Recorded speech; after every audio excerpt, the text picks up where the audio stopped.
Hello and welcome back. Let's look at the 5-stage formula for building strong relationships. Now, many people just assume that relationships just happen. We just fell in love. But that's crazy. And if you follow that kind of a path, then you're setting yourself up for serious disaster. And that is reflected in the rate of divorce, the number of broken relationships among people, because there is a principle to everything. There's a principle to how plants are grown healthily. There's a principle to how to raise healthy kids. There's also a principle to how to build strong relationships, and there are 5 stages that we're looking at in this video. If you skip any of those 5 stages and you just jump to the one that you most like, you're already setting yourself up for failure. So let's take the stages. Stage 1 is unknown. Then you move to stage 2, and that is an acquaintance, being an acquaintance. Stage 3 is a friend. Stage 4, you can say a close friend or best friend. Before stage 5, you have romance. So what mostly happens for people today, especially young people, is that we move from stage 1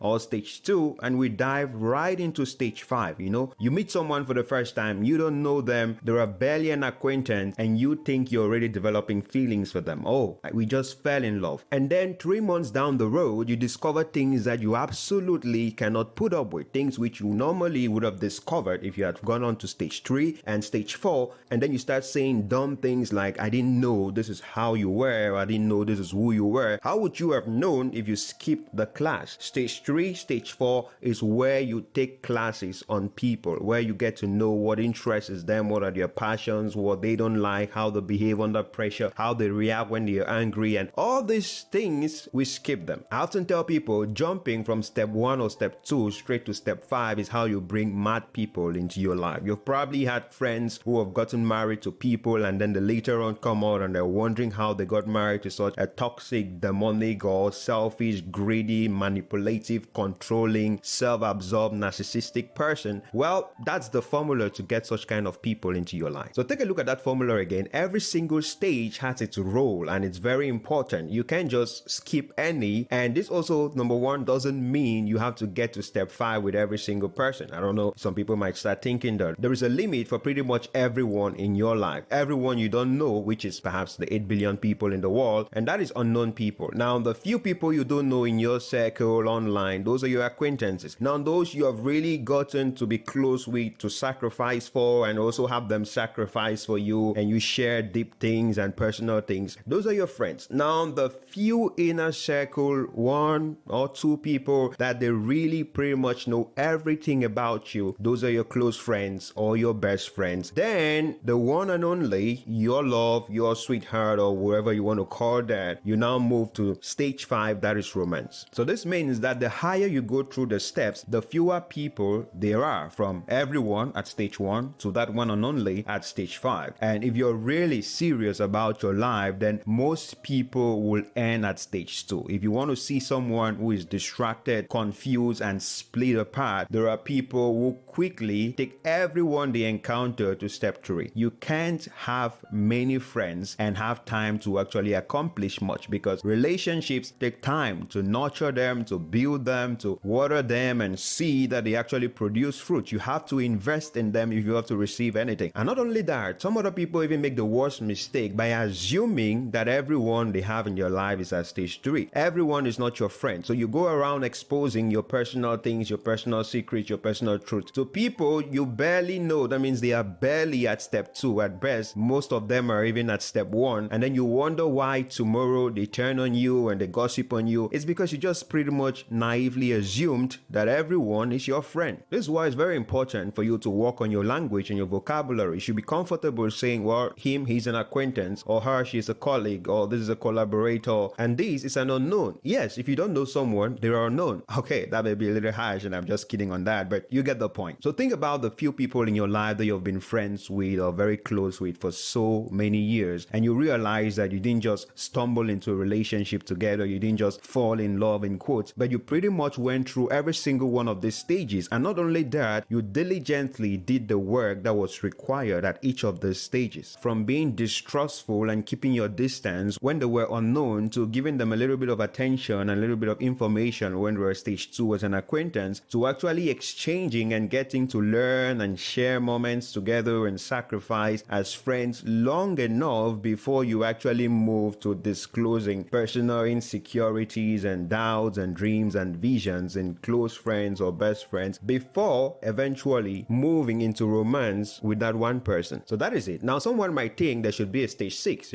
perhaps after romance, if things don't work out, you break up. So the stage 6 is for your ex or the people you've broken up with. But that's not very accurate, because if you actually follow this stage process, the history you share together, the victories, the failures, the joys, the sorrows, the pain, the passion can survive any crisis from stage 5. And that is why when mature and wise people who follow this stage process break up, they just go back 1 or 2 stages behind. They don't turn into arch enemies for life. So chances are the person that your relationship didn't work out with will probably end up as an acquaintance or a friend, because we don't actually use that term ex because they've just gone down the ranks. They've not actually left your life. But if you're one of the people whom the person you used to have a relationship with is no longer in your life, that means you actually have an ex and you guys are arch enemies, then you're most likely one of those who jumped from stage 1 or 2 straight into stage 5. Or you simply didn't nurture stages 3 and 4 as much as you should have, because there are many people you end up in relationships with which, if you had done your proper work in stages 3 and 4, you definitely wouldn't have ended up with them. Because even though we may repeat it to ourselves a lot, people don't really change that much. People just reveal themselves. So let me know what you think about this in the comments below. If you enjoyed it, please give it a thumbs up. It really helps us to keep creating content like this. A big thank you to our patrons for supporting this channel. You too can do the same. The link is down below. Please hit the subscribe button if you're new to the channel. Thank you so much for watching, and until the next video, stay blessed.